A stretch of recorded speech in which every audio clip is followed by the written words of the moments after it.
Galatians chapter number 2 and verse number 1 again. Then 14 years after, I went up again to Jerusalem with Barnabas and took Titus with me also. I pointed out the matter of the man Barnabas, and we'd gotten down to the end of Barnabas' association with the Apostle Paul at the end of the broadcast on yesterday. And I pointed out that there arose a dispute in the matter over John Mark. Paul is desirous to return again on a second missionary tour and visit the churches where he had labored with Barnabas on his first missionary tour. And you remember that John Mark, who is a nephew of Barnabas, Uncle Barnabas' nephew John Mark, that John Mark had departed from them while they were in Pamphylia. The scripture records in Acts 15:37, and Barnabas determined to take with them John, whose surname was Mark. But Paul thought not good to take him with them, who departed from them from Pamphylia, and went not with them to the work. And the contention was so sharp between them, that they departed asunder one from the other. And so Barnabas took Mark and sailed to Cyprus. Paul chose Silas, and departed, being recommended by the brethren unto the grace of God. And he went through Syria and Cilicia, confirming the churches. The dispute over John Mark brought an end to the fellowship between Paul and Barnabas. It was an end of their laboring together. Now, I am not promoting divisions. God have mercy. I'm not promoting divisions at all. How blessed is it, how pleasant is it for brethren to dwell together in unity. But the same scripture that talks about the blessedness of Christian unity also states, how can two walk together except they be agreed? It's not possible that I can go along with men in close fellowship, laboring together with them, in an area of disagreement. Now, having said that, sometimes I run into brethren that I think take the matter of separation, ecclesiastical separation, to an extreme. And if I'm not careful, I'm going to become isolated rather than separated. There are movements among independent Baptists that I under no circumstance can put my stamp of approval on. There's theology that is preached among independent Baptists that I under no circumstance can put my stamp of approval on. Having said that, there are churches in the association, local association, that I couldn't preach in. Though apart, I cannot preach in those churches. Of course, they're not going to invite me. But being invited, I couldn't go in. Now, if I draw such a line that I am only going to be a part of a circle of brethren, a circle of influence that is in complete agreement with me, and I'm in complete agreement with them, I am going to be in an association of one. I am going to be not separated, I'm going to be isolated. Dr. Oliver Green used to say that some men are not separated, they're isolated. And he said they're so isolated that the termites in the cellar of their church won't fellowship with the termites in the cellar of any other church. They are not separated, they're isolated. Now, I want to get back to the matter of Paul and Barnabas. There's an idea that is promoted today that if a man has a point of division, is not in fellowship, Paul and Barnabas at this point are not in fellowship, that God can't use a man or a ministry that's not in fellowship with other men and other ministries. Well, there's no way that can be supported by the weight of Scripture. That cannot be supported because it is obvious that God used the Apostle Paul in a dynamic way, yet Paul is not in fellowship with Barnabas. There is no fellowship there, and yet God uses the Apostle Paul in a mighty, mighty way. The idea that I have to be in fellowship with all the brethren and we all have to be in sweet harmony and unity in order for God to use me or them is simply not found in the weight of Scripture. The weight of Scripture will not give itself to that. I would to God that we were in a position theologically that we can all get along. But the fact of the matter is we can't. I'm a dispensationalist, so immediately I would not expect Calvinists to book me for a meeting. I'm subject to preach on the 1,000-year reign of Christ and the premillennial return of Christ, planet Earth, which would put me at odds with all the Calvinists. I'm subject to preach whosoever will, and that would put me at odds with the predestination and election circle. This idea that we all have to get along and we all have to be in sweet communion and sweet fellowship in order for God to use men is just not supported by the balance of Scripture. It's also interesting that at this point of division, Barnabas is determined that John Mark is going to go. Paul is determined that John Mark is not going to go. So there's nowhere to compromise on them. We have two mutually exclusive positions. These things cannot be harmonized.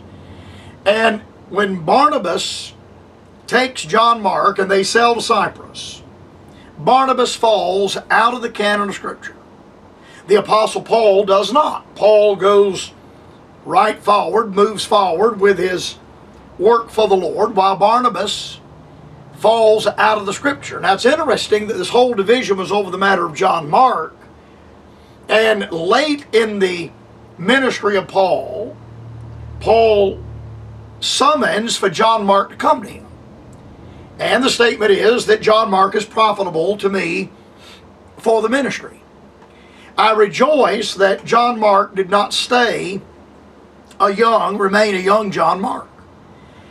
We want a 28-year-old pastor at the church that has the energy and the vigor and the youth and the optimism of a 28-year-old man that can stand in the pulpit and preach with the gravitas and the wisdom of a 70-year-old man. The only problem is those two things don't go together. We want a young man with experience, but we want a young man because of his youth. This is a sobering thought to me that I have reached a point in my ministry. I've been preaching very soon be 40 years I've been in the ministry.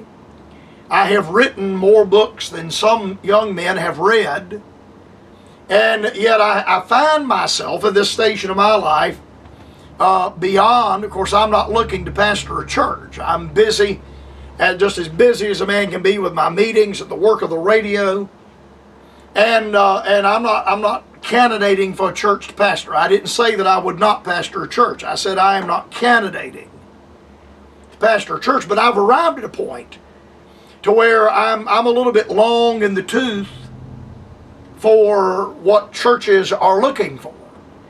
I'm just not there. What they want is a 30-year-old man that preaches like a 65-year-old man that has Hollywood good looks and youthful optimism. Those things don't go together. John Mark in his youth left the mission field. John Mark in his youth didn't have the stability, the maturity to stay with the work. But John Mark didn't remain a youthful man. Like all other men, John Mark aged, grew in years, grew in experience, developed his understanding. A prophet is not without honor save in his own country and among his kin. And there are folk that I grew up around that still think I'm 16 years old in the 10th grade, a sophomore in high school. And it has been a long, long time since I've been in school. I taught school for 9 years, and that has been more than 25 years ago that I taught school. I taught some 500 students per year, per day. I taught nearly 500 students during the course of my teaching, and I have not taught school for more than 25 years.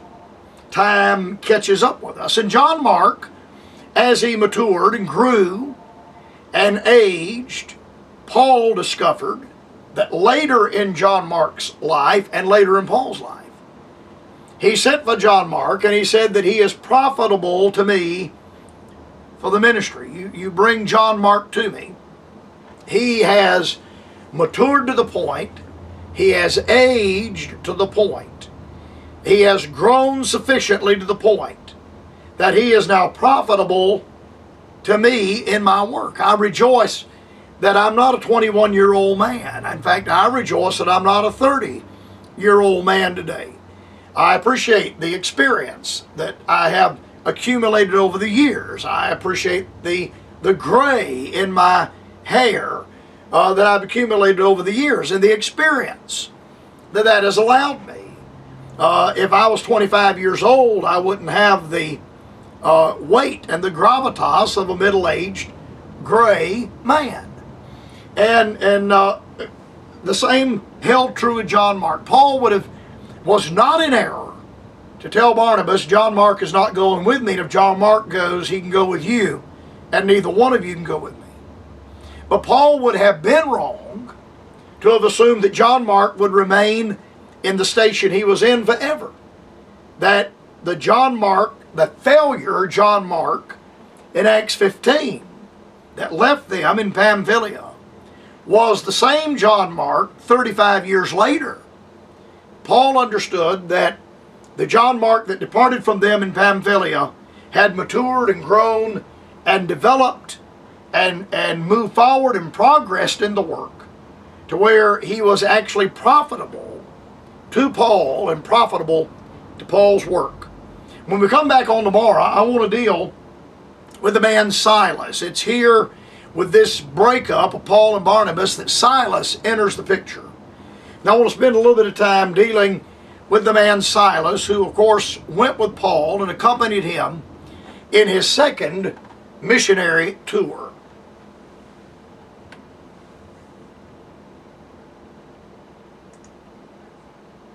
SpotHour.com.